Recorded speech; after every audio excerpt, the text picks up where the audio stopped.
dalam kamu punya kertas. Okey, yang cikgu skip ni maksudnya kamu punya ni agak tinggilah, perasusan yang tinggi 90%, 80% ke atas. Jadi cikgu tak berbincangkan lah. Okey, nombor 1 D, nombor 2 D. Kalau cikgu laju, suruh cikgu perlahankan ya. Okey, nombor 3 C pun tak ada masalah. Nombor 4 B. Okey, nombor 5 A. Selalunya soalan awal ni memang dia agak senang lah. Okey, nombor 6 pun A. Okey. Nombor 7 C. Pun tidak ada masalah nombor 7. Okey, nombor 8. Okey, nombor 8. Jawapannya C ya. Nombor 8 antara yang ramai salah. 8 jawapannya C.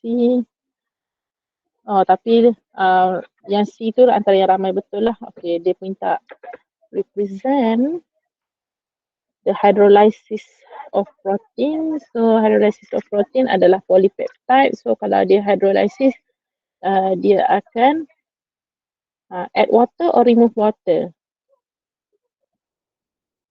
Hydrolysis add water or remove water? Add or remove? Okay, add. Nampak ayat ni? Ditambah. Ditambah di permulaan. Maksudnya dia add water. Okay, so jawapannya adalah C lah. Okay, seterusnya. Nombor 9 tu tak ada masalah. Nombor 9 jawapan dia B.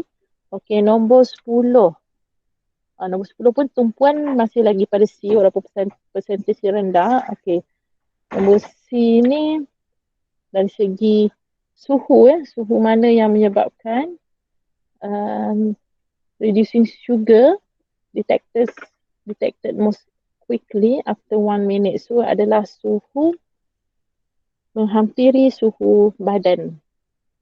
Dia adalah suhu badan kamu. Kalau kamu cek sekarang ni, setiap hari kamu cek suhu kan. Inilah lebih kurang suhu badan kamu. Body temperature. Di situlah kita punya enzyme akan work the best. So the answer is C, 35 degree Celsius. Okay, yang ni pun tidak ada penerangan yang begitu detail tentangnya. Cuma hanya kamu perlu tahu suhu yang paling efficient for enzyme. Okay, next. Question 11. So 11. Okay. Yang ni ramai confused ya. Ramai confused untuk menjawab. So kita tengok betul-betul soalan ni. Nombor 11. Experiment carried out by a student to study an enzymatic action on the carbohydrate. Okay, so keyword kita kat sini adalah carbohydrate. Kita punya highlight. Okay, carbohydrate. Put sample. Okay. So dia gunakan suhu yang paling optimum lah kat sini, 37. Okay, dan observation shown, okay, pemantauan ditunjukkan. Okay, apa yang membezakan di antara ketiga-tiga keempat-empat jawapan ni, A, B, C dan D ni, dia kata yang manakah memerlukan the shortest time for enzyme activity. Maksudnya paling efisien lah. The shortest time ni maksudnya paling efisien. Okay, kalau lagi cepat, maksudnya lagi efisien. Okay, so yang ada jawapan kat sini yang menjadikannya masalah adalah okay, nombor A, masalah dia kat mana? Okay, starch. Sebab dia karbohidrat, dia guna amylase. Okay, dia karbohidrat, dia adalah, kat sini karbohidrat dia adalah sejenis starch. So, starch dia guna amylase. So, kalau amylase, dia berada dekat mana? Amylase dia berada dekat mana? Amylase ada dua kan? Okay, amylase sama ada dekat mouth ataupun dekat duodenum. Oh, sebab tu kamu confuse kat sini ni. Ramai yang confuse kat sini. Okay. Okay, tak apa. Kita teruskan dulu. Okay, so kat sini dia guna hydrochloric acid. So maksudnya dalam keadaan acidic tidak sesuai lah untuk ni. Untuk amylase sebab untuk acidic hanya untuk pepsin and renin. Okay, so yang ni salah lah. Sebabkan masalah dia dekat hydrochloric acid. Okay, so yang seterusnya adalah masalah dekat pepsin. Dia gunakan enzim yang salah. So ini salah lah. Okey.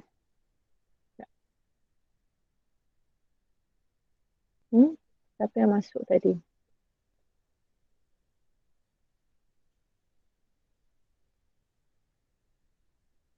Okey. So kat sini memang salah juga. Yang pertama sebab masalah dia acidic. Tak sesuai untuk amylase. Yang keduanya dia adalah pepsin. Dia guna enzim yang salah pun. Maka tak terima jawapan nombor 2. Okey, yang nombor 3, dia guna distilled water. Ini akan mendatangkan kat dia punya condition dia in neutral condition. Okey, kita jangan tengok tanda dulu, kita tengok yang keempat. Yang keempat dia letak sodium hydroxide solution. So sini akan menyebabkan enzim dia betul, kedua-duanya enzim betul, tapi satu adalah dalam keadaan neutral, satu lagi dalam keadaan alkaline. Okey, jadi which one yang sebenarnya betul? Okey, dalam eksperimen makmal, cikgu nak terangkan, amylase yang kamu guna mostly adalah amylase yang daripada salivary amylase. Okey, maksudnya dalam keadaan kalau eksperimen makmal, walaupun kita tahu amylase ni ada di dua tempat, satu di mouth, satu di duodenum. Tapi mainly secara utamanya starch tu dia digested ataupun hydrolyzed dekat mouth. Yang ni yang lebih utama, dan sekiranya kita buat eksperimen kat makmal, kita akan gunakan salivary amylase. Jadi kalau salivary amylase, keadaan yang lebih sesuai adalah keadaan neutral lah. Nah, this one neutral. Jadi jawapan yang ni, kenapa dia adalah jawapannya C. You might confuse dengan pancreatic amylase, tapi sebabkan kita ada pilihan sama ada pancreatic ataupun salivary amylase, untuk makmal salivary amylase is widely used, lebih banyak digunakan. So, jawapan C lah. Okey, ada nak tanya ke? Kalau saya tengok kamu punya chatting. Okey, kalau ada nak tanya, boleh tanya dekat chatting lah, ataupun tanya terus pengguna mikrofon. Okey, soalan ni. Okey, next. Okey, ini pun sama. Cikgu quite frustrating sikit sebab soalan ni sebenarnya agak senang. Okey, cikgu dah selalu minta kamu hafal GSG, GSG kan? Okey, G yang pertama, G yang kedua. Keyword sahaja yang kamu perlu hafal. Okey, G yang pertama dia apa? Produce organelle. Okey, dia produce organelle. Dia memperbanyakkan organelle dia sebab dia masih lagi di peringkat awal menjadi sel. Okey, yang kedua dia akan duplicate ataupun S tu daripada perkataan sintesis. Okey, disintesis ataupun duplicate dia punya, replicate dia punya DNA. Okey, yang akhir sekali energy sebab dia sendiri yang nak pergi menjalankan cell division. Jadi dia mesti ada energy, dia akan accumulate energy. So soalan 12 ni sebenarnya sangat senang tapi lepas ni jangan lupalah kalau misalnya masuk SPM soalan yang sama, jawapannya adalah untuk G2 accumulation of energy. Okey, seterusnya. Okey, memang bila pergi je pada cell division, ramai yang salah. Sebab kamu tak memahami dia punya konsep yang sebenar antara diploid, haploid, antara somatic cell ataupun gamete cell. Okey. So dekat sini, kita cerita pasal soalan dia dulu, the number of diploid. Okey, diploid ni dalam N atau 2N? Yang tu je, diploid ni N ataupun 2N? 2N. 2N. Okey. Dan 2N maksudnya 128 ni adalah dalam bentuk 2N dia. Dalam bentuk 2N. Okey. So soalan dia, if one of the homologous chromosome pairs is not separated during meiosis 1, okay, what is the number of chromosome that may found in the gamete? Okey, keyword dia adalah kat sini gamete. Okey, kalau gamete 2N ataupun N, diploid ataupun haploid. Kalau gamet. Haploid. Okey, haploid ataupun N sahaja. Okey, jadi kita punya keyword kat sini, dia dah jadi gamet. So, jadi gamet 128 dah bukan lagi dalam bentuk 2N, dia jadi N. Jadi 128 bahagi 2, dia jadi berapa? 64. Kan? 64 ni adalah gamet yang normal. Ini adalah gamet yang normal. Okey, kita sekarang ni kita ada masalah bila one of the pair is not separated. Okey, bila tak separate, dia akan jadi untuk common dia punya formula adalah sama ada terlebih 1 plus 1 ataupun terkurang 1 minus 1. Jadi dia answer sama ada 65 ataupun 63. So itu je lah jawapan dia A. Okay, tolong salin dekat dalam kamu punya kertas masing-masing ya. Macam mana cara jawapan ni kita boleh dapat. Okay, seterusnya soalan bila television ni banyaklah berderu-deru yang salah. Kita tengok soalan seterusnya. Soalan 14 lagi dapat ramai salah. Soalan 14 hanya sikit saja yang betul. 11 orang saja yang betul soalan nombor 14. Okay, soalan nombor 14 adalah menunjukkan, okay, kita nak besarkan ni. Okay. Sebahagian sel dalam organ, reproductive organ of an animal. Okay, a cell division in a reproductive organ of an animal. Okay. Which diagram represent the gamete cell after the cell division is complete? Okay, so sekarang ni keyword dia, okay, yang ini adalah cell division in the reproductive organ of an animal. Okay, so yang ini adalah dalam bentuk 2N. Okay, sebab tidak ada hint langsung yang mengatakan dia adalah gamete. Dia adalah dekat reproductive organ sahaja, tapi dia katakan sel ini adalah gamete. Jadi bila dia kata begitu, dia masih lagi dalam bentuk 2N. Okay. Disebabkan dia punya cell division dia adalah melibatkan dekat bahagian reproductive organ, maka cell division yang berlaku adalah meiosis untuk menghasilkan gamete. Okay.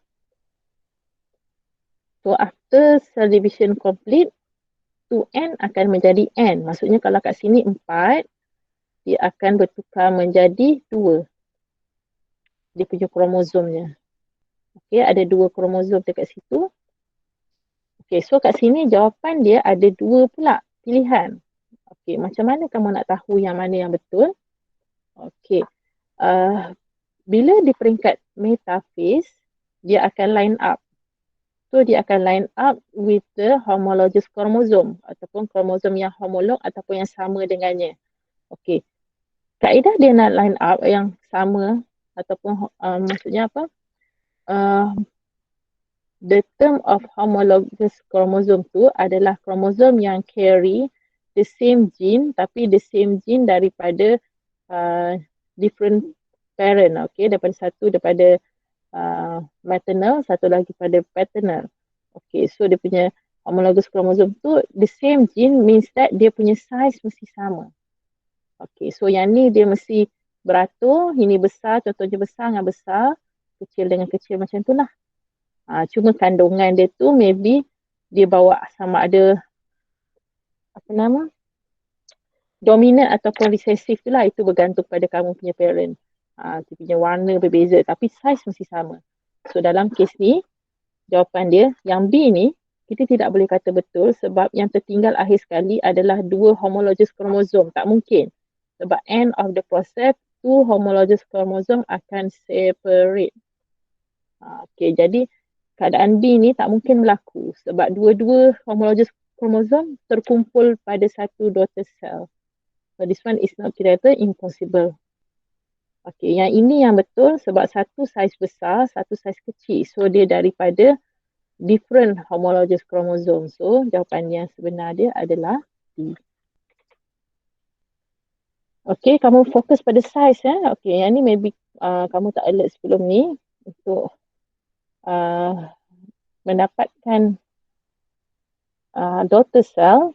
Setelah berakhirnya cell division, fokuskan kepada the size of, itu adalah antara dia punya causes lah kenapa dia punya anak tu dia produce dengan keadaan yang berlainan. Okay, so ada nak tanya ke pasal ni? Ada tak yang any question pasal soalan yang melibatkan soalan 14 ni? Ataupun rasanya mungkin ada argue ke? Ada tak? Kalau ada, tulis ada. Kalau tak ada pun tulis tak ada. Nak tengok faham ke tidak? Ada ke tak ada? Kalau tak ada, type tak ada.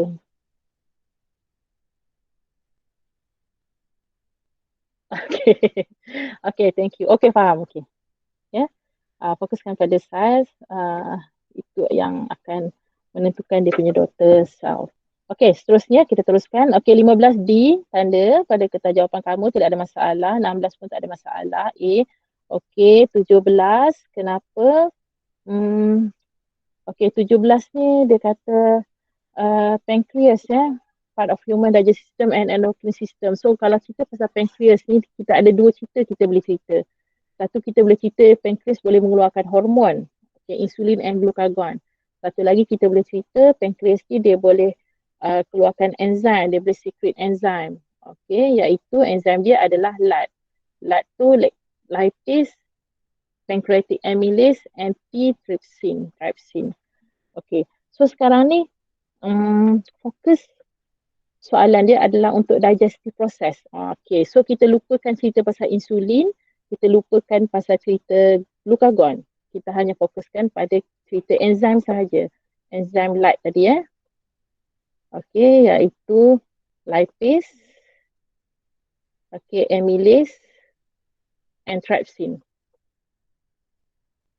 Okay, insulin, glucagon tolak tepi. Okay, so sekarang ni sekiranya K fail to function, pancreas to fail to function.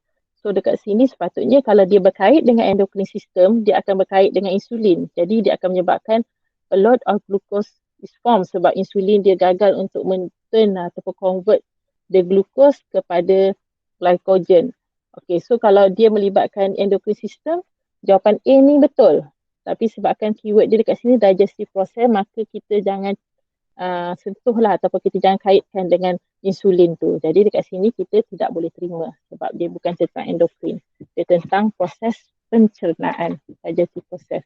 Okay, so B, hyperglycemia does not occur. Okay, hyperglycemia ni adalah suatu keadaan di mana berlebihan gula di dalam badan.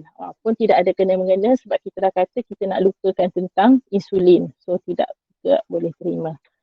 Okay, yang D, there is no alkaline medium in the duodenum. Tidak ada kena-mengena. Alkaline adalah datangnya daripada bile produced by liver. So tidak ada kena-mengena juga dengan pancreas. So jawapan dia adalah the digestion of carbohydrate will be disrupted sebabnya amylase ni gagal dikeluarkan oleh pancreas. Okay, so jawapannya adalah C ya. Okay. Soalan ni agak tricky juga ya. Sebab kamu dia bagi tahu awal ada kaitan dua-dua tapi kemudian soalan dia suruh fokus pada satu proses sahaja. Okay, saya teruskan ya. Okay, seterusnya adalah soalan mengenai fotosintesis. Okay, so bila fotosintesis cikgu takut ramai tak nak baca sebab dia takut sangat dengan fotosintesis proses, mechanism of photosynthesis. Okay, so photosynthesis, recap balik semula, ada dua keadaan, satu light, satu dark. Okay, kalau light, dia berkait dengan, so apakah bahan yang diperlukan oleh fotosintesis? Kita fotosintesis dia memerlukan carbon dioxide and water.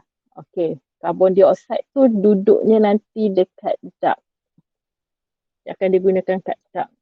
Okay, water yang dia akan gunakan dekat light. Dia akan terpisah macam tu. Hasil dia hasil ini bahan ataupun substrate dia, bahan sebelum. Okey, dia punya produk pun ada dua. Satu produk dia oksigen, satu lagi produk dia glukos. Okey, oksigen adalah produk daripada light reaction, glukos adalah produk daripada dark reaction. C6H12O6. Dan juga adalah juga tambahan-tambahan lain seperti hidrogen atom, hidrogen ion dan sebagainya.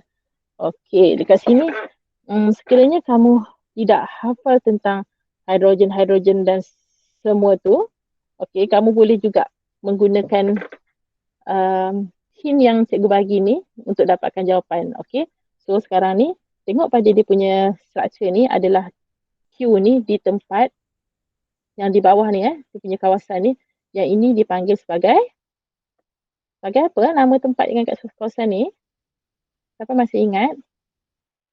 Stroma. Jadi dua. Okey, jawapannya stroma. Stroma cikgu macam mana? Stroma. Okey, satu lagi tempat stroma, satu lagi tempat dekat yang macam duit-duit shilling bertindih tu, yang itu adalah grana. Okey, stroma adalah the site of dark reaction, grana adalah the site of light reaction. Okay, so sekarang ni dark reaction, okay, dia menggunakan karbon dioksida dan dia menghasilkan glukos. Sebenarnya jawapan C tu dah terus betul. Okay, kenapa D memang tak boleh terima? Okay, sekejap, hidrogen elektron, hidrogen atom. Okay, hidrogen ion dengan hidrogen atom yang A ni, yang ini dekat dekat light reaction ini dekat light reaction daripada proses photolysis of water. Okay, yang ini pun sama. Okay, ada oksigen. Oksigen tu datangnya dia akanlah hasil daripada light reaction, bukan dark.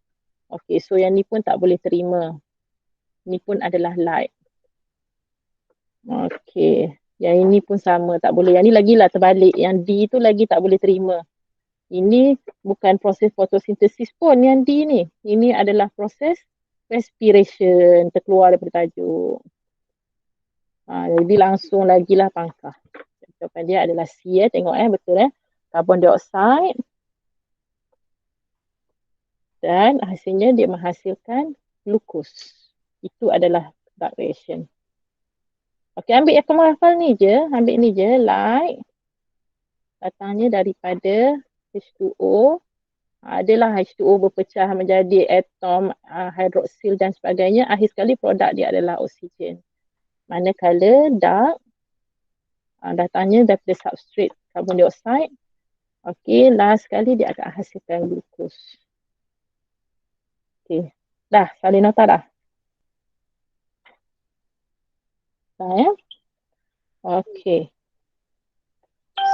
So seterusnya 19 tak ada masalah. 20 19 C ambil jawapan je. Okey, 20 adalah penyakit apa tu? Siapa tahu itu penyakit apa? Ricket. Ricket kan? Ricket. Yes, ricket. Ricket ni penyakit apa? Tulang dia tidak bertumbuh dengan elok. Dia akan membengkok. Okay, penyakit ricket adalah disebabkan kekurangan Vitamin D.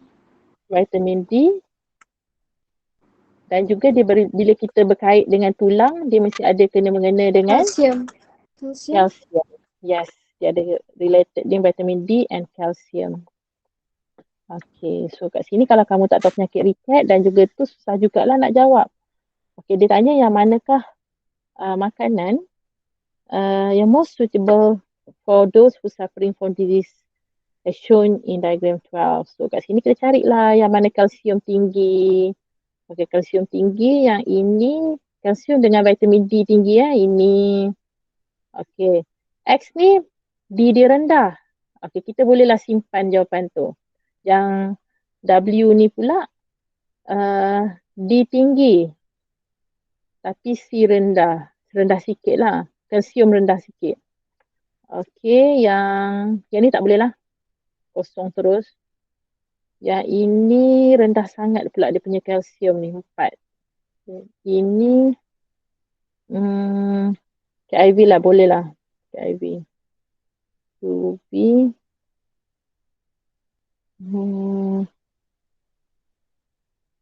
Rendah sangat dia vitamin D ni. Yang ini.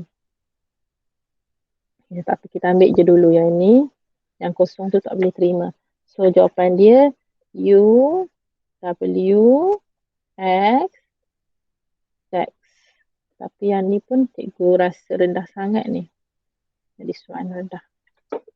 Jawapan dia, okay, so U, W, X, Z.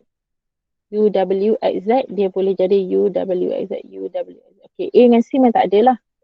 So kalau kita ada 4 pilihan tadi tu, U, W, X dengan Z, kita maybe boleh jawab B atau D, tapi kita kena tengok yang mana yang lebih sesuai. Okay. Kalau tengok kat sini, U jangan buang. Sebab U ni orang kata yang paling cantik sekali makanan dia. 100 kandungan kalsium, 45 jadi. Jawapan B kita drop lah. Kita drop jawapan B, kita terima jawapan D. D yang paling sesuai. Sebab dia ada U tadi. Okay, yang ni macam kena pandai predict. Pandai-pandai jangka-jangkakan yang mana yang paling sesuai. U ni wajib ada. Okay. Jawapannya, itulah. Ya, D. Okay, cikgu teruskan. Okay. Ini dah bincang sebelum sebelum cuti sekolah hari tu, kita dah bincang dah tentang tumbuhan yang sekiranya mengalami banjir, maka plant tu dia akan submerge di dalam air hujan, tetapi dia masih lagi dalam air banjir tu, tetapi dia masih lagi boleh hidup dalam masa beberapa hari. Okey, disebabkan apa? Proses apa yang membuatkannya boleh hidup ni? Nama proses apa? Anaerobic respiration.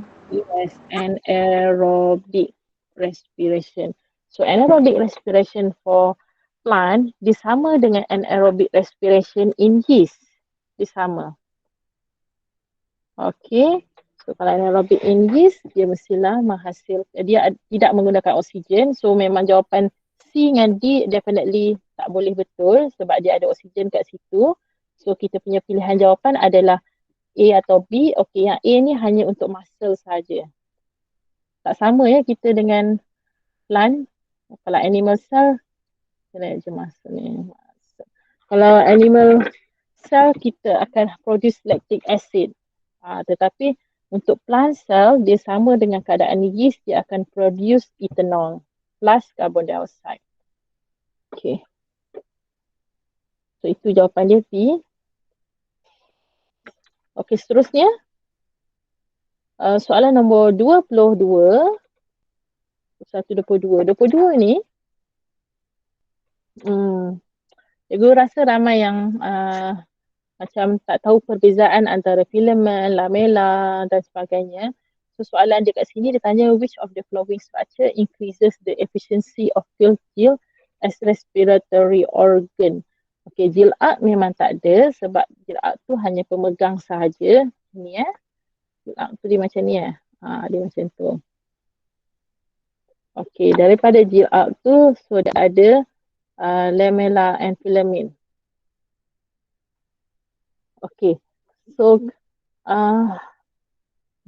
dekat bahagian lamella and filament tu, yang sebenarnya yang menyebabkan the gases exchange menjadi lebih efisien adalah pada bahagian lamella. Okay, filament ni adalah bahagian keras yang memegang pada bahagian lamella tu, itu adalah filament.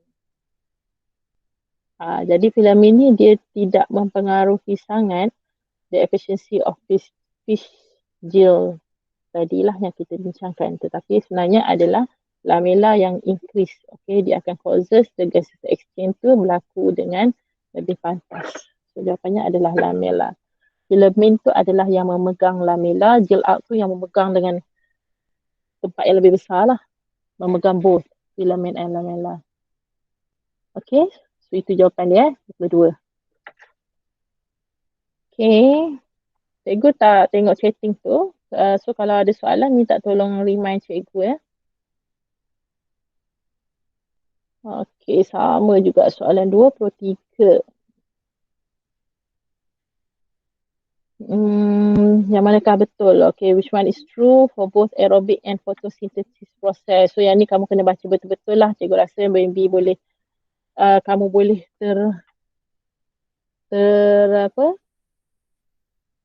Kita careless sebabkan ni. Okay, aerobic. Kat sini aerobic dia kata hasil tindak balas betul. Eternal energy. Ini apa ya? Photosynthesis.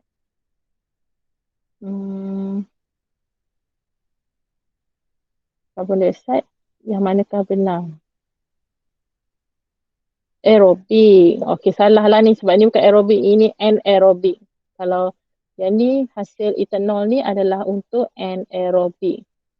Okay, that's why A salah. Okay, yang B, aerobik tu glukos. Okay, sebenarnya glukos plus oksigen. Okay, sebab tu kita kata B tu pun salah juga. Okay, C yang betul. Kita ada isu kat situ. Okay, untuk D, dia kata aerobic respiration berlaku in the absence of light. Okay, sebenarnya both ya. Dia boleh jadi in the absence and in the presence of light disebabkan dia tidak ada efek langsung dengan light. Okay, boleh jadi dengan present, boleh jadi juga dengan absence of light. So kat sini ayat dia tak betul lah. Dia kata dia berlaku dengan apa? Tanpa kehadiran cahaya. Maknanya dua-dua boleh. Sebab dia tak ada efek pun. Okay, photosynthesis in the presence of light. Okay. Jawapan dia macam itulah C. Okay, 24 tak ada masalah. 25 tak ada masalah. 26 tak ada masalah. Kamu ambil je jawapan dia. Cikgu laju ke? Okey. Sekejap. 24 D. 25 A. 26 C. Okay, 27. Okey, 27 ni ayat dia very confusing ya. Cikgu sebenarnya tak suka ayat yang ada dua negatif dalam satu ayat. Sebab negatif, darab negatif, dia jadi positif. Jadi ayat ni dia ada dua perkataan negatif. Okey, tidak dapat dengan mengurangkan. Okey, aktiviti manakah yang which activity does not reduce sediment? Okey, tidak dapat tu dah negatif dah. Perkataan mengurangkan pun negatif. Okey, jadi sebenarnya kalau nak difahamkan dia menjadi positif question adalah ayat dia which activity increase sediment. Macam tu. Itu soalan dia. Jadi, kalau kita nak memahamkan lah sebab dia jadi pening baca dua-dua ayat tu increase sediment ataupun pengenapan tanah lah. Okay, so kat sini dia kata menggali kolam. Tidak, menggali kolam kita akan kurangkan sedimen sebab kita akan gali dan kita akan buang lah. So ini tidaklah. Mengalihkan tumbuhan terapung. Okay, mengalihkan tumbuhan terapung kita tidak akan meningkatkan sedimen sebab kita dah tak ada bahan, tidak ada tumbuhan yang mati lagi dah. Jadi sedimen dia akan berkurangan. Okay, jadi pun ni pun salah. So remove the submerged pun sama case dengan B juga. Okay, dia tidak akan increase the sediment. Okay, jawapan D adalah yang betul. Sekiranya kita spray the aquatic plant with herbicide, okay, plant tu dia akan jadi lebih banyak. So bila plant tu lebih banyak, okay, dia akan ada proses colonization and succession akan berlaku dari semasa ke semasa. Jadi bila tumbuhan tu mati, dia akan menyebabkan sedimen tu akan jadi lebih banyak. Okay, jadi the answer adalah D lah ya.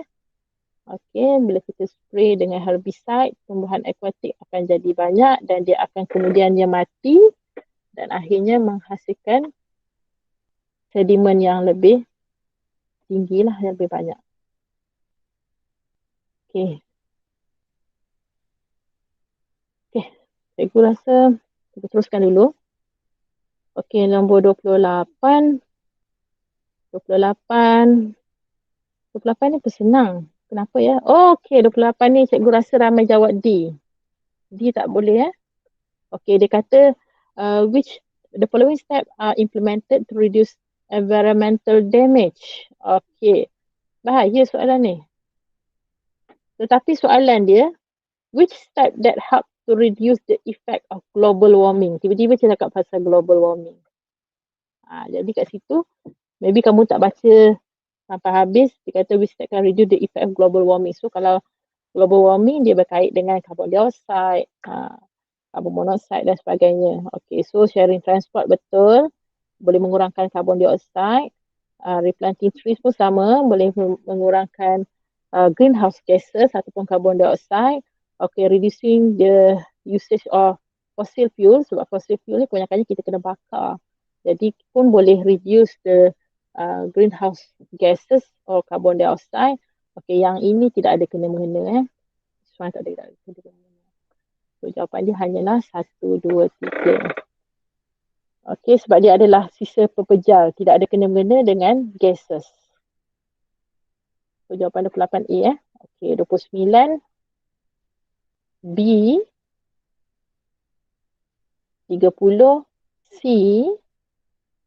31. 31 jawapannya A. Okay, dia adalah proses lysis. Dia bind dengan antigen.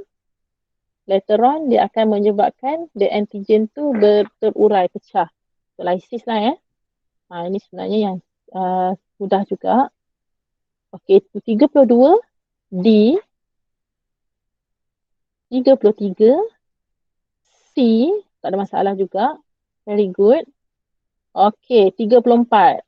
Okay, bunyi pada jantung. Okay, bila kita dengar bunyi pada jantung, kita akan dengar bunyi loop-dup. Okay, loop-dup. Kedua-dua bunyi loop-dup ni datangnya sebenarnya daripada valve yang tertutup. Okay, bicuspid valve and tricuspid valve tertutup pertama kali, itu adalah bunyi loop. Okay, semilunar valve tertutup, itu adalah bunyi kedua iaitu dup.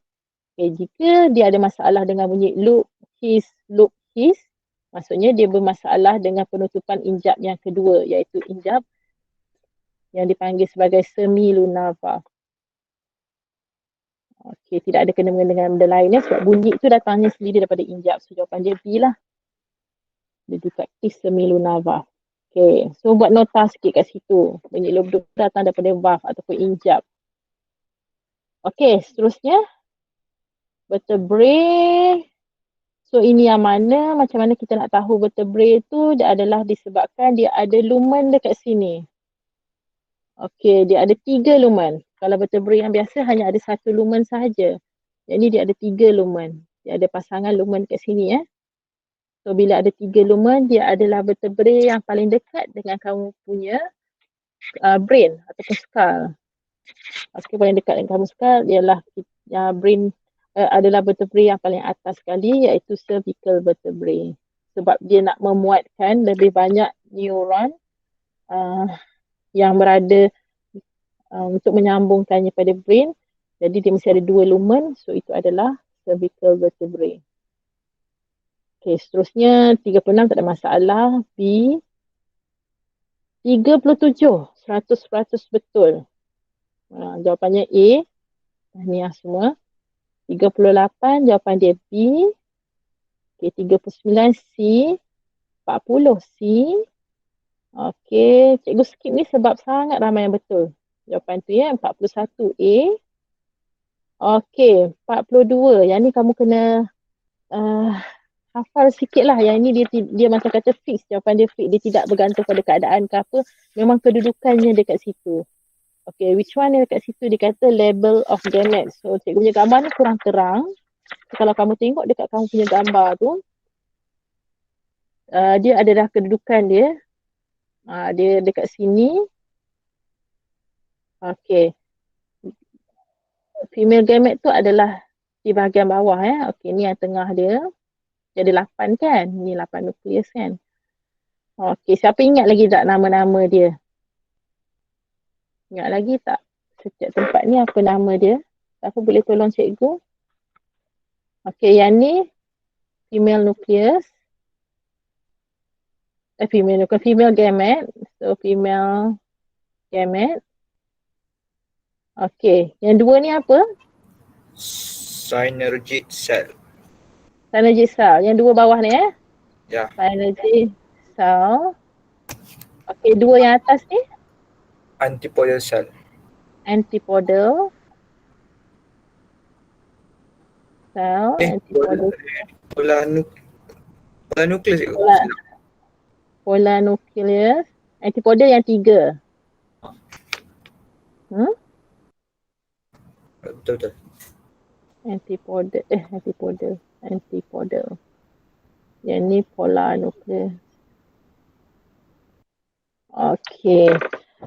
Akhirnya nanti yang akan digunakan yang mana? Yang hanya akan digunakan dalam double fertilization adalah satu, definitely adalah female gamete. Yang kedua, yang lagi satu, yang mana satu? Polar nukleus cikgu. Polar nucleus, yes. Okay, so dua ni sahaja yang sebenarnya kemudiannya akan berguna untuk double fertilization. Satu dia akan jadi zygote, satu lagi dia akan jadi triploid. Dia ada 3 nukleus. Satu zygote yang ada diploid, satu lagi triploid. Sebab dia akan gabung dengan male gamete. Okay, so ini kedudukan ni yang ni fix ya. Dia tidak ada macam kita kata cikgu yang ni kadang-kadang jawapan tak dia memang terus jawapan dia D. Kena ingat sikit lah kedudukan dia. So, tu jawapan dia. Okey, seterusnya 43B, ramai betul juga. 44 bonus, tak ada jawapan yang betul. 44 ni memang bermasalah sikit. Dia punya graf pun bermasalah. Okey, sebabnya hormon J ni bentuk dia seakan-akan bentuk graf estrogen. Kalau tengok bentuk dia seakan-akan graf estrogen. Tetapi dia peak dekat day 14.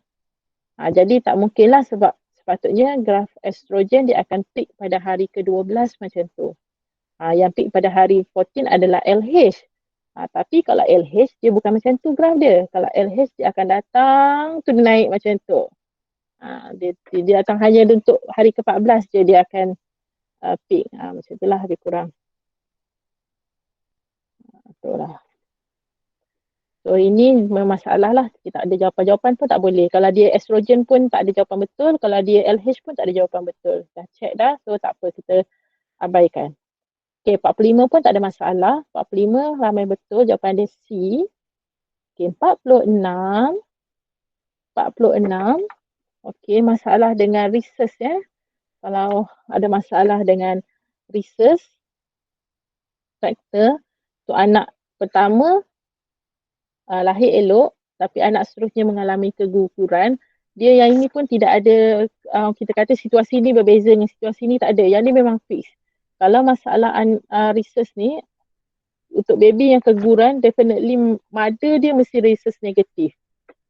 Rhesus negatif. Dia yang ni kita kata tak ada situation mother positif, ayah negatif, tak ada. Memang mother dia sendiri adalah negatif.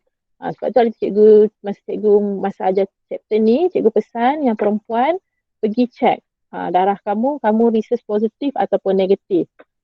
Jangan pula dah check dah tahu pula tu couple pula dah tahu couple pula pergi minta clash pula. Tak ada apa-apa pun. Sebenarnya kalau kamu tahu rhesus negatif, so nanti bila kamu kahwin dan kamu pregnant, dah ada dah ubat siap-siap dah. Untuk kita mengurangkan kesan ibu-ibu yang ada rhesus negatif ni. Janji kamu kena detect daripada awal. Dan masalah pada anak dia, bila mak dia negatif, dia punya anak dia, okay, dia punya apa? Fetus ya. Okay, rhesus positif. Okay, dia bermasalah sebab apa? Rhesus negatif ni dia boleh mengeluarkan antibody rhesus. Antibody rhesus. Okay, jadi bila dia dah produce masa anak pertama tu, during delivery tu ada berlaku leaking. Jadi darah anak yang pertama tadi tu dah masuk ke dalam body mak dia. Jadi body mak dia ni akan keluarkan antibody, akan produce antibody sebagai melawan darah tersebut lah. Okay. Dan pada dia mengandung anak yang seterusnya pula, antibody rhesus ni saiz yang kecil, maka dia akan diffuse masuk ke dalam placenta dan akhirnya dia akan boleh masuk ke dalam baby punya badan melalui placenta tadi. Jadi fetus tu akan diserang oleh antibody mother dia. Jadi dia akan mati. Jadi jawapan yang ni dia tidak ada situasi yang berbeza, hanya fix terus, mak mesti negatif, anak mesti negatif, ayah mestilah positif sebab anak tu dapat positif daripada siapa? Mesti daripada ayah. Jawapan dia P ya. Okey. Seterusnya 47. Okey, 48 ni tak tahulah kenapa. 48 ni jawapan untuk discontinuous variation. Okey, yang dia tidak ada dia memang definite perbezaan yang ketara. Okey, roll the tongue. Seorang boleh gulung, seorang tak boleh gulung. Tu. So dia adalah Hello. Ya, terkejut je kot. Apa dia? Oh, sorry. Nak tanya 47 tadi terlepas. 47 tadi 47 kan? Oh, D 47 sorry je laju sangat. 47 D. Oh, Donkey. D. Okay, thank you. Okay, thank you. Alright, thanks. Yang ni kena buat sendiri 47. Sebab ramai juga betul 47. Okey, 48. Okey. Cuping telinga discontinuous. Lesung pipit pun discontinuous. Dia tak ada orang lesung pipit dalam, yang ni lesung pipit sederhana dalam, yang ni lesung pipit sederhana. Tak ada. Dia sama ada, tak ada. Jadi dia adalah discontinuous. Dia memang satu sifat dengan satu sifat yang lain tu berbeza. Terus berbeza. Sama juga dengan kumpulan darah. Blood group A, B. Dia tak ada tengah-tengah.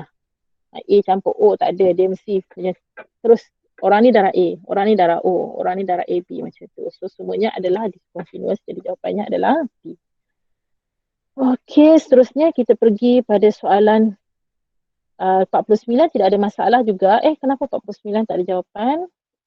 Tinggal lah ni cikgu. Dah hujung-hujung tertinggal dah pula. Okey, 49. Sekejap bagi cikgu masa sikit, cikgu tengok. Okey. 49 item analysis. 49 jawapan dia D. Mana 49 tadi? 49 jawapan dia D. Okey. 50 jawapan dia D. 50 pun D. Okey. 49 D. 50 pun D. Okey. Yang ini kamu kena tengok balik buku ya. Okey, dia kata yang manakah benar. 49 ni pun kita boleh bincangkan juga sikit. Yang manakah benar tentang variation in trait P. So kalau kita tengok pada diagram, ini yang mana satu ni? Dia mematuhi variation yang mana ni? Continuous. Continuous. Okay, continuous. So kalau continuous, okay. Yang manakah benar? Okay, continuous dia melibatkan banyak genes. Okay, banyak genes yang contribute menjadikan dia dengan keadaan tu. Contohnya kalau ketinggian, bukan hanya gen ketinggian sahaja, ada juga faktor-faktor lain yang mempengaruhi. Jadi ini salah. Melibatkan clear differential, bukan. Dia tak ada clear differential, dia ada tinggi sikit, tinggi banyak, tinggi sederhana, dia semua ada. Dia tak ada clear differences. Dia ada setiap orang kata measurement tu dia ada antara dia. Okay, influence by environmental factor only pun salah. Dia ada kena mengena dengan genetik. So jawapannya adalah D. Okay, so tepat-tepat pukul 4. Tahniah siapa yang hadir pada hari ini. Kita ada 45 ya. Okey, tahniah siapa yang hadir hari ini. Minta tolong ambil kedatangan. Okey, sebelum cikgu nak mengakhiri kita punya kelas, cikgu hanya nak congratulate untuk sesiapa yang telah mendapat markah 40 ke atas untuk paper 1 ni. Okey, untuk kelas Solaris, untuk kelas Nebula untuk kelas Nebula, Akmal, okey, Tahniah, Nashwa, Izzat, Megat, Janisha, Ismail, Dayan, and Auni. Tahniah. Okey, untuk kelas Solaris, Umairah, Sofia, Izzati, Sharafana, Nafisa, Munira, Hakimi, Aimi, and Aida Yasmin. Okey. Dan tahniah juga ada salah seorang daripada kamu yang telah mendapat 50/50. Iaitu tahniah kepada Ismail. Okay, itu sahaja untuk hari ini. Kita akan sambung kelas tambahan kita di lain masa, mungkin setiap hari Selasa dan Khamis. Cikgu akan bagi tahu kemudian lah. Okay. Okay, jangan lupa study Bayu. Kita jumpa lagi. Assalamualaikum warahmatullahi wabarakatuh. Salam cikgu. Terima kasih Thank cikgu. you. Cikgu. Cikgu. Cikgu. Cikgu.